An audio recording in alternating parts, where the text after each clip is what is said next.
Alright,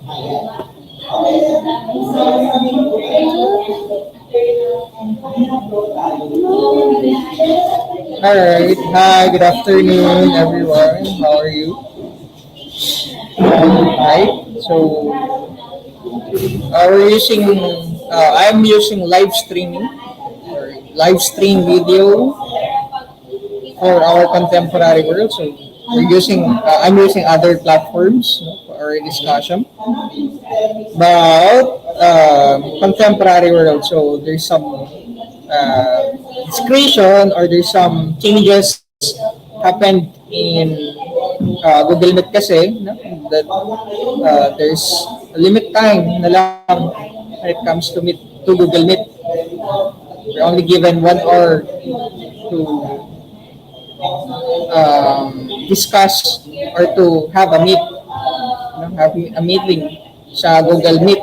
So medyo nahihirapan tayo or hindi ganun kahabang discussion doon. No? Which is 1 hour and 30 minutes tayo and then ang mangyayari is makakat talaga siya. So naging premium na si Google Meet. So kailangan mong bumili or kailangan mong plan sa kanya. You have to pay. You have to buy premium one for Google Meet to have a longer meet. So yeah. So yan. So we're using other platforms. So hindi na ako gumawa ng group natin, ng Facebook group natin from they said Block 1, Block 2, or Block A and Block B. So we're using Facebook daw. YouTube na lang. Same with other instructors na gumagamit din ng ganito. Alright. So how are you? Kamusta po? How's your long weekend? I believe na medyo masama, hindi ganun kaganda because of what happened. Right? Lalo na sa mga affected areas or mga naapektuhan ng bagyo, na baha. Diba? So, alam kong pagod, stress,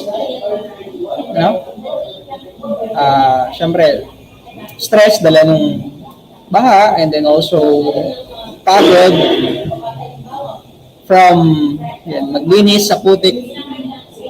Diba?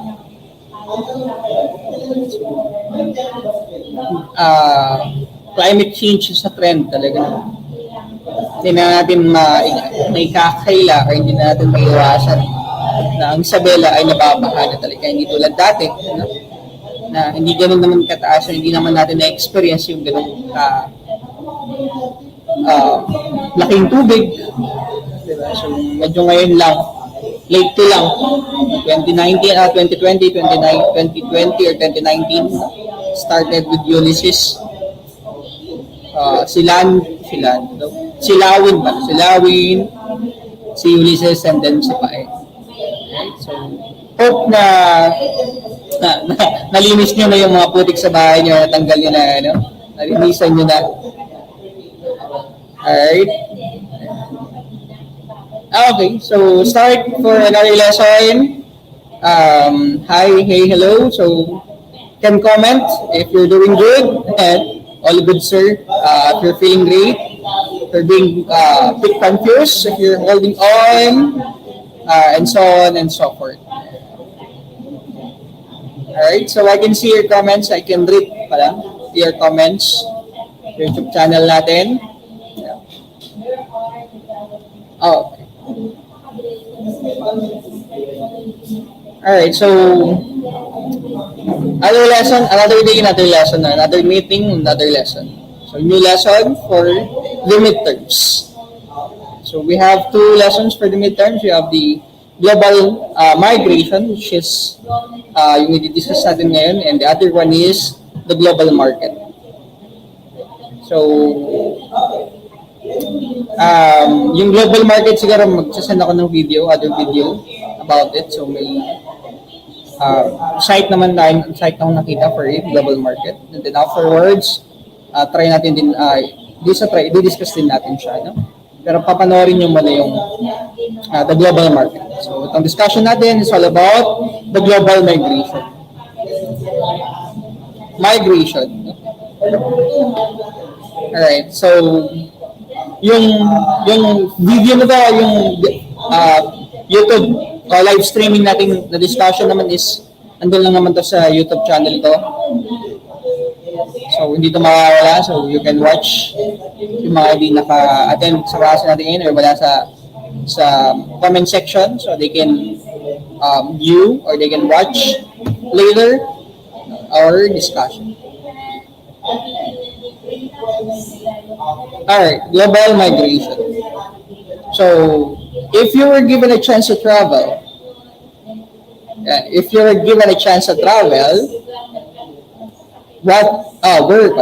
would it be? If you if you're given a chance, you were given a chance to travel, where would it be? Alright. Saan ba? So, we all love to travel, right? Ang nakakapagod lang is yung, syempre, magbiyahe, mag-travel. Pero, syempre, gaining experiences, gaining new insights, gaining new nature and other things are good also. In my experiences while traveling. Diba? So, isa sa mga bucket list yung tawag natin is travel around the world siguro. Right? Or to travel, if you're very local, you want to travel sa mga perfect destinations or mga gandang destinations here in the Philippines, and then afterwards, abroad. Diba? So, you can answer that question sa comment section. So, if you're given a chance to travel, binigyan kita ng 1,000,000, wow.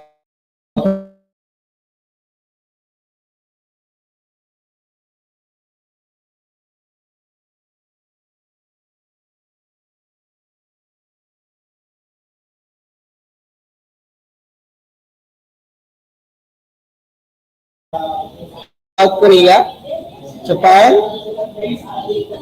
go global again, global na, outside the country. Right? You want to travel around the world? So, punta kang Europe, punta kang America, some parts of Asia na maganda din, siguro. Diba? Alright, so France, Turkey, Paris. Ano ba meron sa Turkey? Ano bang destination sa Turkey? Magandang destination. Right? Paris, France, alright. So, the Eiffel Tower. Yun naman yung usually na alam natin for Paris. Also, Amsterdam.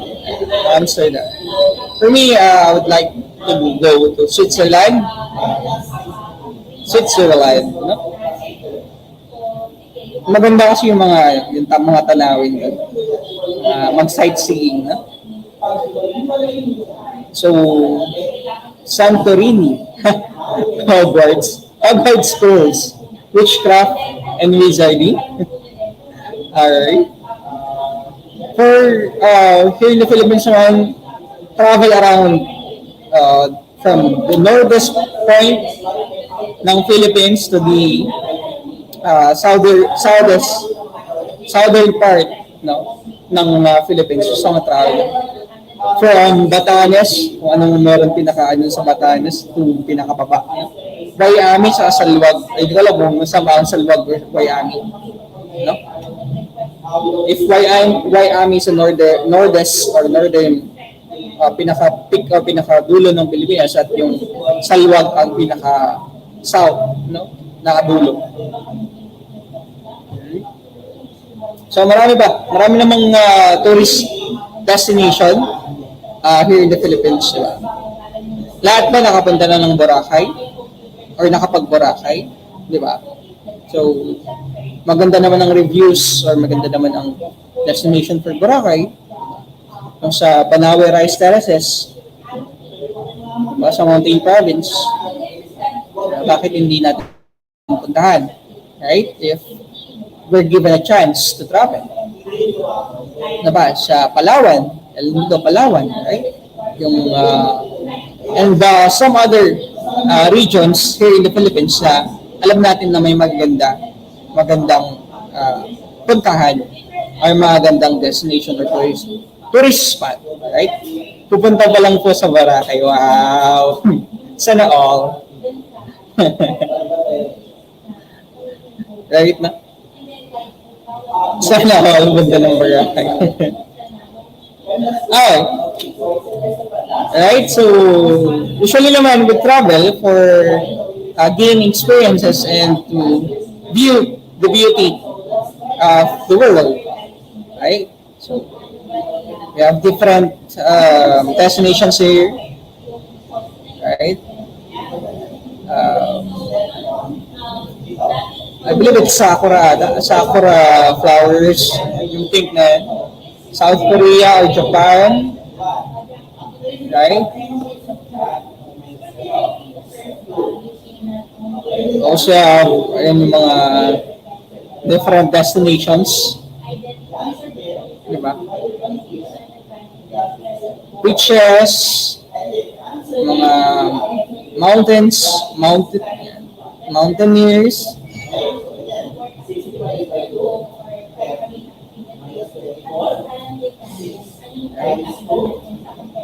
mountain ranges. So those are good views or reasons kung bakit gusto rin natin mag-travel. Experience yung culture and also, syempre, hindi naman play with the nature or be with the nature, you know. And mga tanawi. Alright, so global migration. So, konti lang naman to. About global migration. So, migration, so, I believe doon sa part, no? Key dynamics of globalization. We have this one, migration, di ba? So, migration is movement of people to a new area or country in order to find work or better living conditions. So, that's one of the key dynamics of globalization and also one of the reasons why people migrate or why there is what we call migration. Movement of people getting from one country to another country, looking for or finding for work, looking for work for better living conditions, and other reasons kung bakit nag-migrate. Travel, to work, diba? Usually, to have a better living conditions, iangat yung sarili, iangat yung pamilya, magkaroon ng magandang buhay, kaya nagkakaroon ng migration. So we have different types or two types of migration. We have the internal migration and the external migration. So internal migration is moving within a state, country, or continent, while external migration is moving to a different state, country, or continent. So almost, diba? Same, but the difference is yung within and different, right? So internal migration within a state or within a country or within a continent, that's internal migration. For example, ang America, there are different states, no? Of North America, United States of America, right? There are different states of America. So if you migrate to another state, so internal migration lang ang ginagawa natin, right? And immigration and emigration ang maano naman natin, no? Right? Almost the same matter with this one, internal migration, external migration, no? Sa immigration and emigration, no? Na tinatanong ni Shane. So, internal migration is moving within the state, within the country, or within the continent. So, if you're going or moving from region 1 to region 10, internal migration. Kasi within lang siya. Right? Continent, Asia. Asia as a continent, di ba? So, if you're going to within a continent, sabi niya, no? Philippines to other continent na meron sa Asia. For example, mga country na meron sa basta you're going sa mga country na sa Asia lang. So, internal migration. While external migration, moving to different state, country, or continent. Different state, different country, or different country, state, or continent. Not yet down. Not.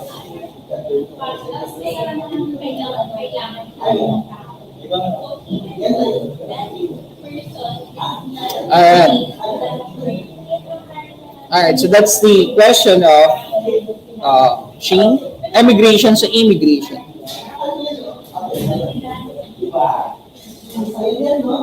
Emigration is leaving one country to move to another, while immigration is moving to a new country. Example natin, emigration, immigration. Alright, leaving one country to move to another, and immigration is moving into a new country.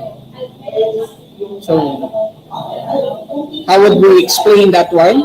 So, leaving one country to move to another, and the other one is moving into a new country.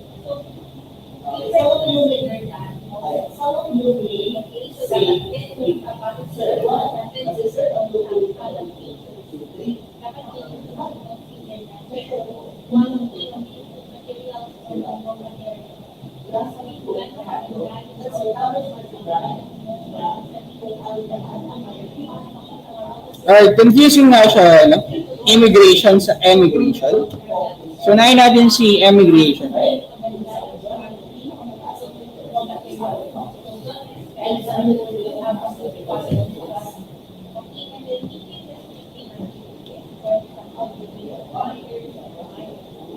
Alright, so the act of leaving one's own country to settle permanently in another or moving abroad.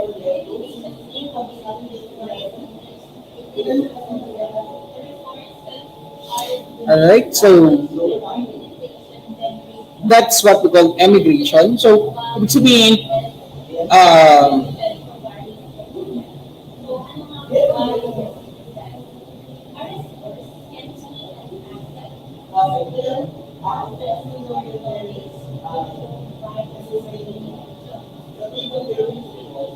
alright.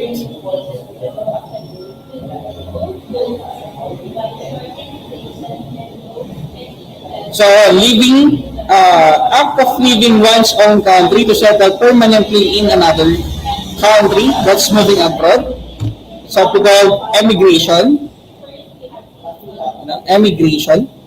So, ang sabi niya kasi dito, for emigration, it's like what we call exodus.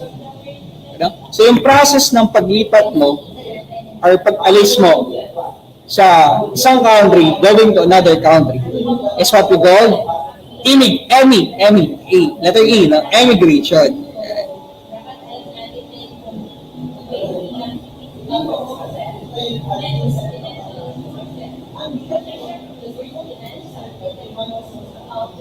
Alright, so that's what we call emigration. No? You're leaving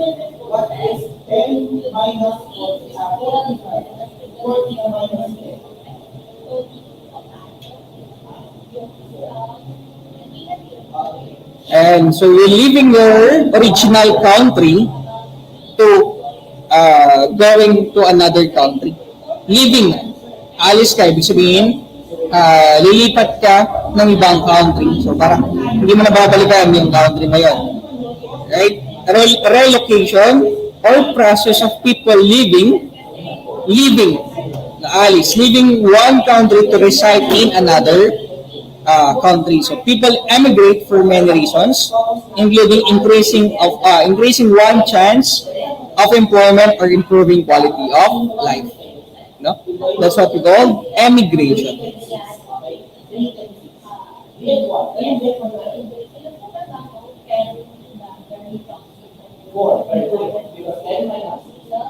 Alright, for example ng emigration, right? So if you live in the Philippines and you move to United States and try to set up permanent citizenship, that is an example of emigration.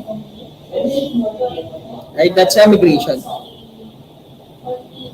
So, yung process ng tinatawag nating living, no, aalis ka sa original country mo, then pupunta ka o lilipat ka sa ibang country, for example, from Philippines to US, and then gusto mo nang manirahan for good sa US.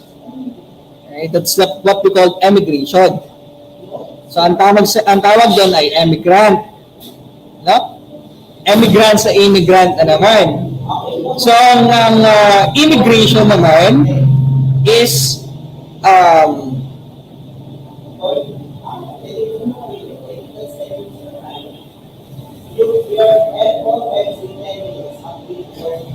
immigrant naman ang tawag kapag nandun ka na sa country na yun. Alright? So yung process or yung pag-alis mo sa original country mo to a new country is what we call emigrant. Migrant. At pag nandun ka na sa country na yun, ang tawag sa'yo naman ay immigrant. Letter I, immigrant. Immigration. Right? So the word immigrant is used when talking about the country moved to. Emigrant is used when talking about the country moved from.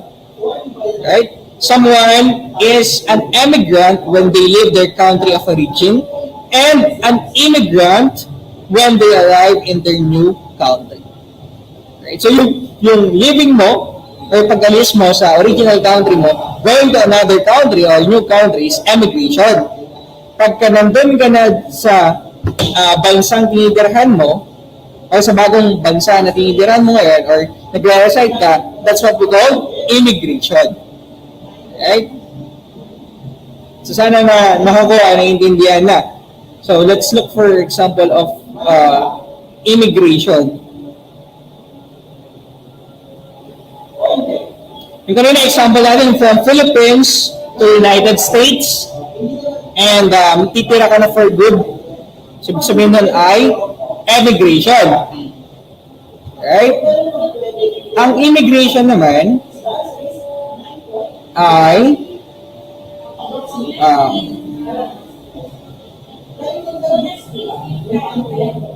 and process through which individuals become permanent resident or citizens of another country. Historically, the process of immigration has been great social, economic, and cultural benefits to states.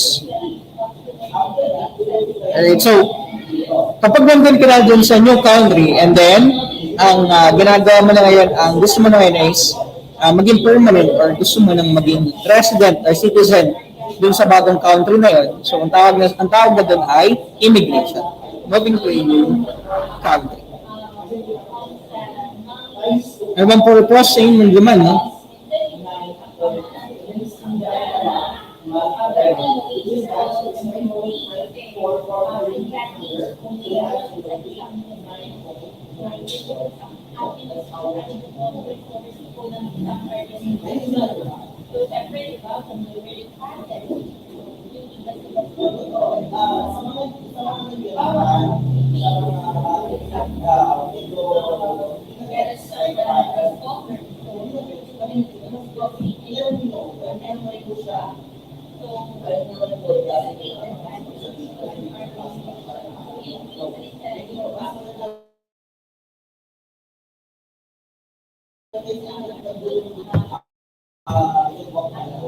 Alright, for example, what happens during immigration? So officials will take fingerprints or photos if required. An official will stamp your passport once you are approved and granted admission. So officials can specify your period of authorized stay in case of non-immigrant visitors. This will depend on visa rules, tourist stay policies. No? An example of immigration is relocating permanently from Mexico to the United States. Example of immigration is the area in the airport where you have to show your passport to re-enter the country.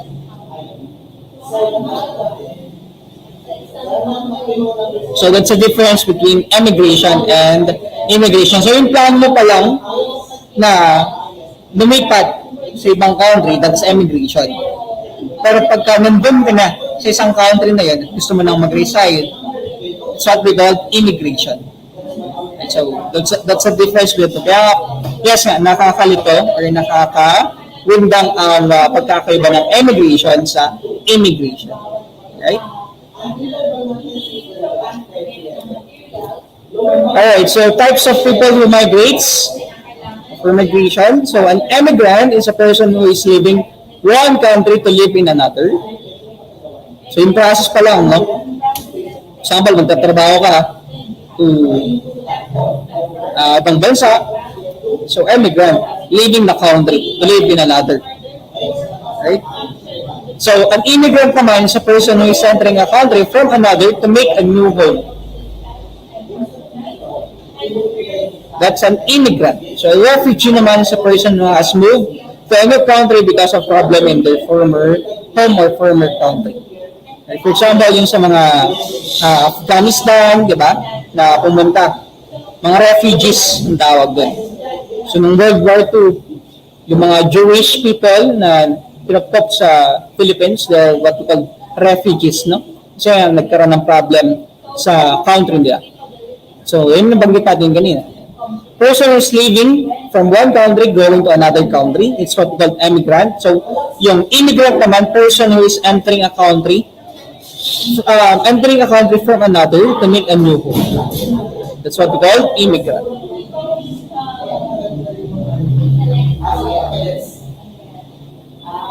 So, yung ikaw, OFW ka, gusto mong mag-work sa another country and parang may kontrata ka lang, so immigrant ang tawag doon. Diba? Kasi babalik ka pa rin naman sa Pilipinas, yung residency mo is Philippines pa rin naman. Kasi nag-work ka lang naman sa ibang, nag-work ka naman sa ibang bansa. So, immigrant. So, but if you want to stay, and di ba, make that new home, gusto mo na mag-stay for good sa isang country, so ang tawag sa'yo ay immigrant. So that's the difference between the two. Alright, so why do people move? What forces do you think drive human migration? So what are the reasons? Ano ba yung mga reasons? So what are the reasons? Or purpose? What are the forces that drive human migration? Ano bang dahilan nila? Ano bang reason nila? Ang purpose nila? Bakit sila lumilipat or bakit sila nagma-migrate to another country? Or lumilipat, gustong pumunta. No? Yung word naman natin is migrate, no? To another country. Bakit kaya, no?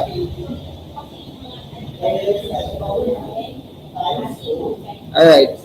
So what were the reasons natin? So we have push and pull. Kung bakit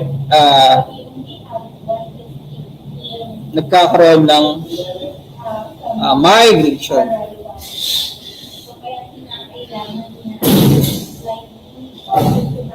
Alright? So, we have parang push. Nagpo-push to migrate, people to migrate, right? Forces that drive human migration. Ano yung nagpo-push sa mga tao or person or people na mag-migrate? We have persecution, we have violence, we have war. Example yun nga. Sinabi natin ganun na example. From Afghanistan, di ba? Nung sinugod sila ng mga Talibans. So, nag-migrate or mga refugees ang tawagan. Violence ng World War II because of the drive ng Nazis to eradicate mga Jewish people, eradicate Holocaust, yung mga word na ginagamit noon. Right? They wipe out ang mga Jewish people. war, violence, and di ba? Those are the drive force that pushes human migration. We also have poor wages and lack of jobs, which is happening sa country rin natin and other countries also. Pero ang Philippines ang pinakamarami naman, no? Different parts of the world, makakita tayo o makakahanap tayo ng Filipino OFW or OFWs. Poor wages and syempre lack of jobs. Kung magandang offer sa'yo sa ibang bansa, why not, di ba? Grab the opportunity. Kunin mo. So, yun nga, yung mga scientists natin, yung mga scientists are graduate ng mga DOST, you know, their nurses and other professions are grabbing opportunities sa nagmamigrate sila kasi mas maganda yung quality, mas maganda yung job. Right? So, parang positive. Ano yung negative tapos yung positive? So, sa persecution, violence, and war, we have nagpo-pose sa kanila yung safety and stability and also, syempre, safety and stability and also freedom. Right? For poor wages and lack of jobs, we have higher wages and job prospects, di ba? So, difference, if you're, for example, sa teacher, for example, private teacher, private school teacher, no? Within salary annually, or 1 year, for a year, ang computation na lang is 100,000. So, 100,000 lang ang kaya mong sahuri for 1 month. Okay? For teacher. For private schools. Pero kung teacher ka sa, for example, sa other country, Taiwan or Thailand, and other China, pwede din. No? So, ang ranges ng salary mo is you can go up to 1 million or 2 million na wages. No? So, hindi ibababa ng million ang salary for a year sa other country. So, diba? Yung 100,000 na 1 year, some other jobs also in the Philippines ay parang dalawang buwan lang nila. So, mga kumikita ng 50,000 per month, diba? Na may salary grade na ganun. Okay? Sa mga may government, diba? So, that's the difference talaga. Higher wages and job prospect. For example, sa teacher 1 and public, so your salary grade is 11. Salary grade 11, which is 27,000. So, minus yung mga, that's your gross, hindi pa tayo dito na, gross pay. So, you will be receiving siguro minus 5,000, pwede yung mag-22 or 24, 22 or 21,000 ang pwedeng makuha mo. Ang net income mo, gross is yung kabuuan. Yung minus yung mga benefits, di ba? Kakaltas. So, magka-21 na lang. 21 times 12. So, for a year, so almost 252,000 ang per year mo. So, mali, hindi naman siya mali, pero mababa pa rin talaga on the other wages. Ang income ng mga police ay maabot ng 29,000. Yun yung net income nila. Their salary grade is 15, which is 37. That's the gross nila. Right? Times 12, almost 348 for 29,000. So, big difference pa rin. Malaki pa rin siyempre, ang income ng mga police. Another profession na inangat na yung wages. So that's the reason kung bakit nagkakaroon naman. Another one, push to factor or driving force to push people to migrate is crop failure and famine. Siyempre yung pagkasura ng mga wala ng mga makain and also siyempre taggutom. famine. We also have pollution and natural disaster. Diba? Pero saan country ba ang walang bagyo o hindi binabagyo? Sa atin is typhoon. Sa other regions, for example, sa mga part ng America, cyclones, I believe after yata, cyclones and then hurricanes, gano'n naman ang tawag sa kanila. Sa atin, it's typhoon. No? So, syempre, hindi ka na, ayaw mo naman magtrabaho o ayaw mo naman mag-work o ayaw mo din naman lumipat sa bansa na masyadong diba, malakas ang pollution at syempre malakas ang taba ng mga natural disaster. Right? Syempre, ang nagpo-pull syempre kung bakit na mag-migrate is food availability and better environment. Food availability and better environment. So there's a country na they're not using cars at that, they're not using engines. So the country is great, country is good, but they're not using cars. Meron akong may bansang hindi talaga gumagamit ng cars, so they're not using any emission or carbon dioxide emission. No? Ang ginagamit lang nila ay talagang kalesa, kabayo kalesa. Okay? So that's good. No? Food availability and syempre better environment. Di ba? Nagpo-praise sa mga tao kung bakit gusto nilang lumipat. Right? We also have limited opportunities, lack of services, and family separation. Diba? And nagpo-pull sa mga tao ay syempre family reunification, better quality of life, availability of services. So may mga ganun pa, may mga ganun na nagpo-pull for migrate. For example, sa side ng mother ko is that there are some of her cousins na kinukuha niya yung mga anak niya, kinukuha niya yung mga kamag-anak niya na mag-transfer or mag-migrate na rin sa ibang bansa kasi maganda na yung pamumuhay nila doon. No? So iniwan nila yung Philippines to migrate to other country. So, diba? Opportunity or family reunification. Diba? So that's one reason din kung bakit nagkakaroon ng human migration.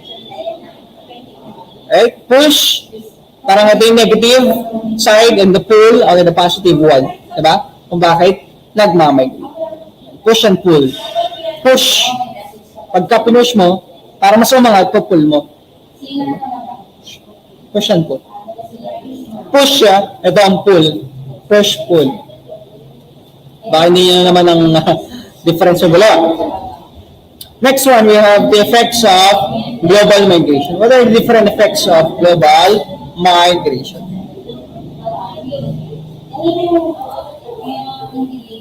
So, source country. Source country, what are the costs and what are the benefits of it?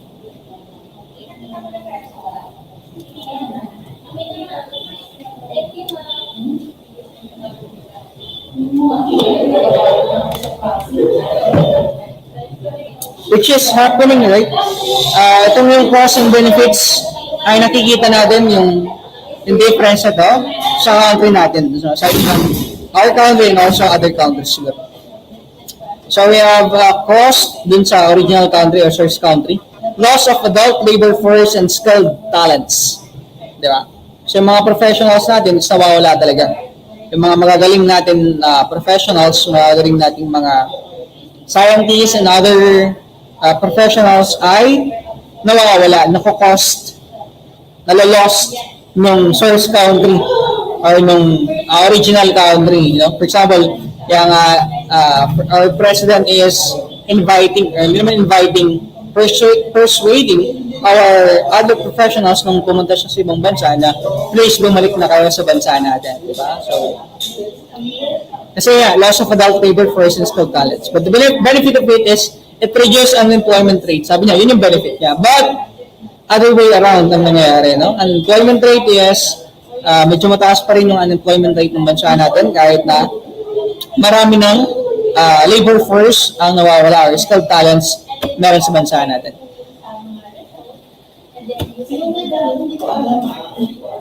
Next one, disproportionate of social gender structure. For example, if hindi ko hindi ko gets parang siguro difference is what if between male and female, ba? Gender structure.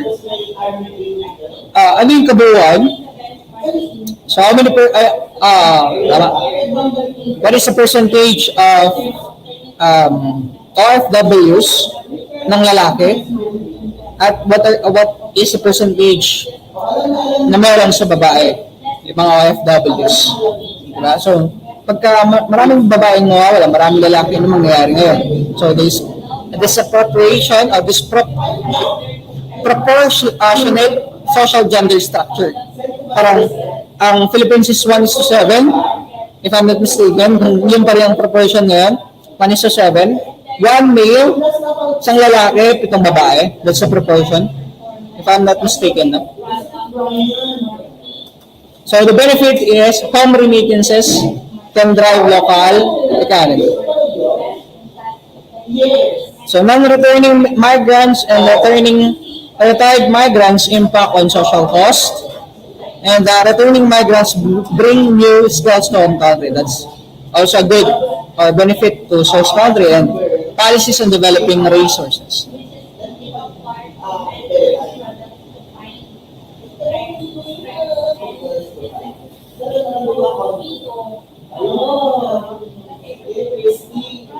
Alright, so that's the source country. So parang yung Philippines, that's the source country.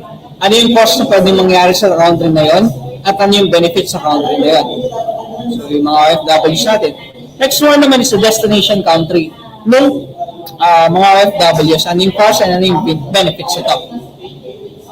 So the cost is increased pressure on resources. For example, healthcare and education. Siyempre, mas dadami yung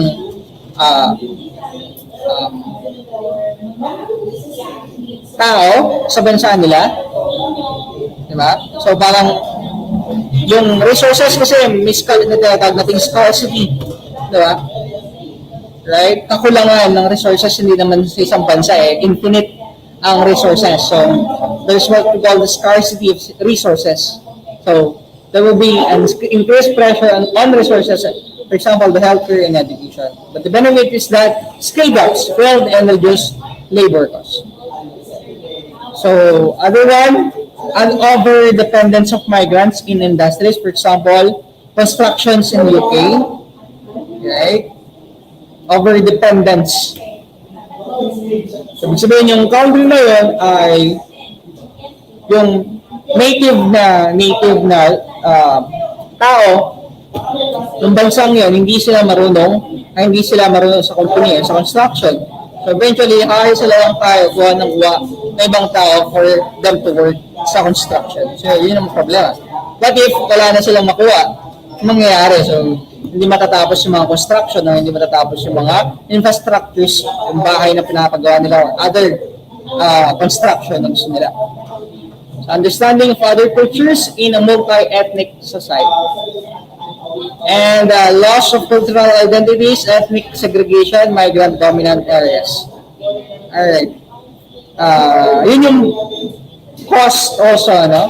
Siyempre dahil sa cultural globalization, diba, mag-diffuse yung culture, automatically, siyempre makakuha ng iba yung culture ng ibang migrants. So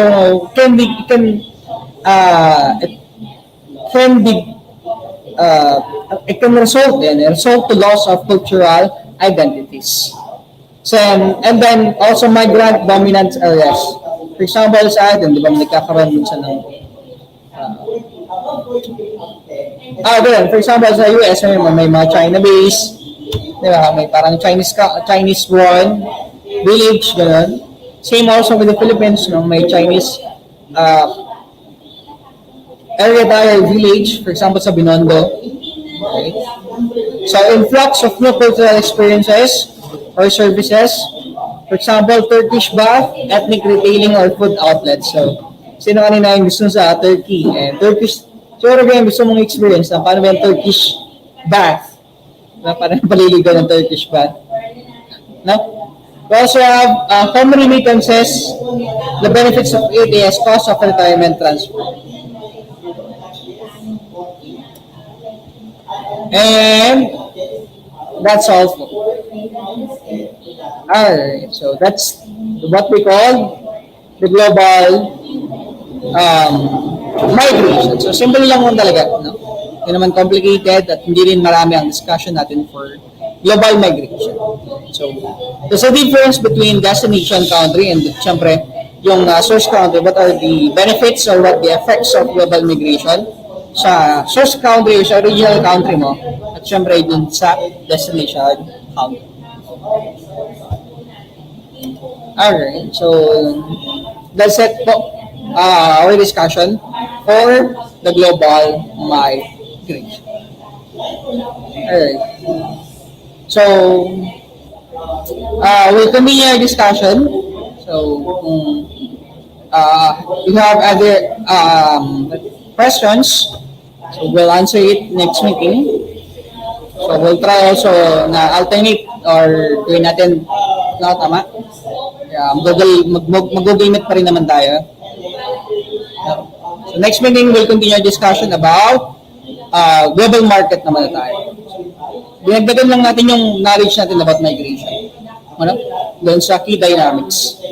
This one is what we call global migration. Alright, so I'll upload it na lang sa Google Classroom natin itong discussion na to. So you can have your copy. No? And doon na rin sa mga bagong pasok, you can rewatch our discussion, watch our discussion later kung wala nang ginagawa of if you have vacant time. Alright, so hope you understood something, hope you learned something sa ating discussion is now. So this is the new lesson natin for midterms, global migration and the global market. Alright, so thank you, God bless. Thank you for listening and thank you for watching our live stream, virtual live stream discussion. So you can subscribe, so you have the ability, or you may or you can subscribe sa YouTube channel natin, or YouTube channel ko, if ever you like it or not, pwede lang naman. As long as pag may live ako, isend ko na lang yung link. Facebook, YouTube link natin dito. Alright, thank you and God bless. Goodbye. Thank you.